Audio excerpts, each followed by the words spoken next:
This is Jordan Tower with JT News. Make sure you smash that like button, smash that subscribe button. Well, Meek Mill seems to be waving the white flag to Rick Ross, okay?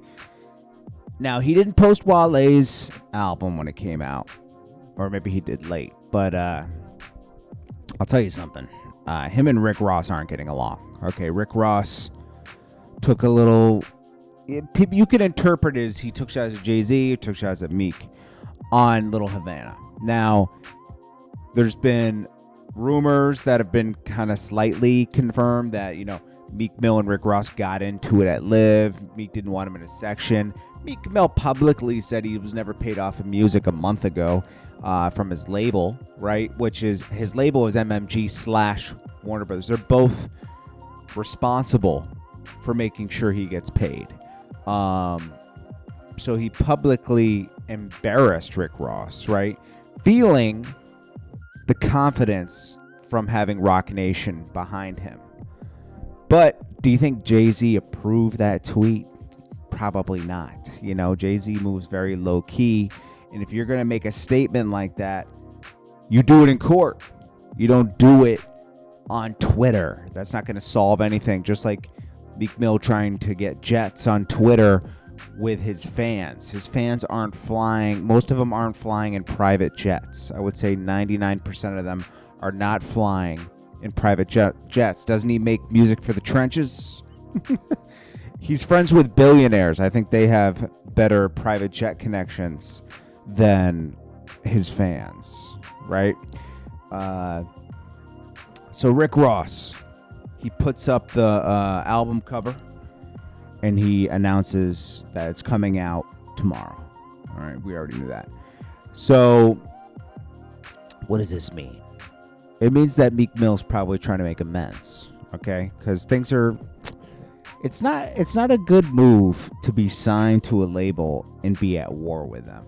You know, that's not a smart way. Like, Rick Ross is the type of person that would work out a way where you could get off the imprint and go full Roc Nation if that's what you wanted. And Rick Ross kind of comments on that on Little Havana. We'll get to that in a second.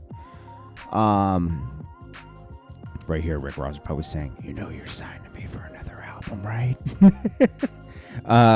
French Montana recently waved the white flag with Rick Ross.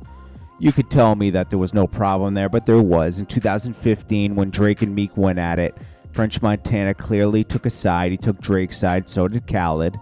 And Rick Ross was more... Like, Khaled didn't take a clear stance where he turned his back on Ross and Meek, right? French Montana did.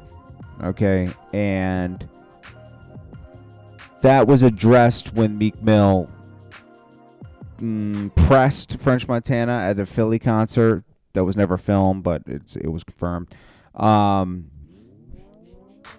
we got, you know, he wasn't on any more Rick Ross albums after 2014 or Meek Mill albums, except for DC4 because the song included Little Snoop and he wanted to keep the song as it was, you know, on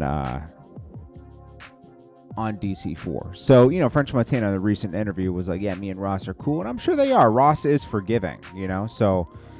I'm sure they're cool. I'm sure it'll never be the same MMG forever, but hey, it is what it is. So people, you know, Rick Ross isn't going anywhere. You know, I don't agree with everything he does, and you know, the taking the real Rick Ross's story, but he has 50 wing stops. You know, he has tons of brand deals. He's made smart moves with real estate. And, you know, he's not going anywhere. He's a smart guy. You know, he knows how to position himself in business and reinvent himself. You know, right when he comes with a mediocre album, it seems like this one's going to be a great album. You know, because Port of Miami 2 was cool. And I can only always listen to this. I'm only judging an artist on their catalog. I'm not judging them against other artists. Against other artists, it's amazing, right? But against his catalog... It's hard to beat out your own catalog because Rick Ross drops a lot of great music, you know? So on Little Haiti, he says, you sold your soul. Your soul being sold and you're still on a leash. Like you're not going It's not like you're going out on your own and being independent, you know, or getting your own label deal. It looks like it, but you're really DC / Rock Nation / something else. You know, it's like, it's even worse. Then you got, he says, I let those rapping guys get closer to Meek. Talking about Jay-Z. Jay-Z and Meek were making these, they become, you know, besties. When, you know, was Jay-Z getting Meek Mill out the trenches? No, that was Rick Ross. Rick Ross met Meek Mill with braids, and then when the braids got cut off and Meek Mill turned it up a little bit, he signed him. I remember that clearly, okay? And you know, a lot of people didn't believe in Meek because of his voice. It sounds like he was, even though he can rap, and I like his raps, a lot of people didn't like his raps in 2010 because it sounded like he was whining on the beat. But Rick Ross helped brand him. Rick Ross turned himself up with the BMF track, right? Because he was kind of lacking the year before, and then used that star power to transfer it to Wale and Meek. Even though they both had their own movements going, Wale needed help at that time, and so did Meek. The Triple C's thing wasn't really working 100%. Rick Ross tried to make that work with 2 albums, I'm pretty sure, and there were some other artists signed to MMG that weren't really taking off. Rick Ross also signed Smoke Bojo recently from Boston, but he's not on this album. Meek Mill's not on this album either, unless it's going to be a late ad. But the original track list doesn't have it. So, was Jay-Z swaying Meek Mill away from Rick Ross? Or was it just a choice by Meek and Jay-Z would run with it because it's profitable? I don't know.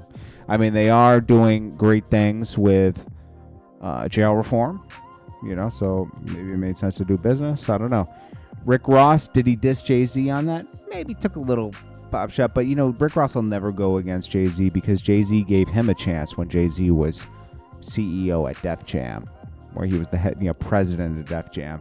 He gave Rick Ross a chance to, you know, with Port of Miami, you know, obviously. So they got a forever bond. But so do Meek and Rick Ross. They'll always be tied together. You know, it's rough times. It's like they're brothers. Brothers fight. Brothers get back together. Anyways.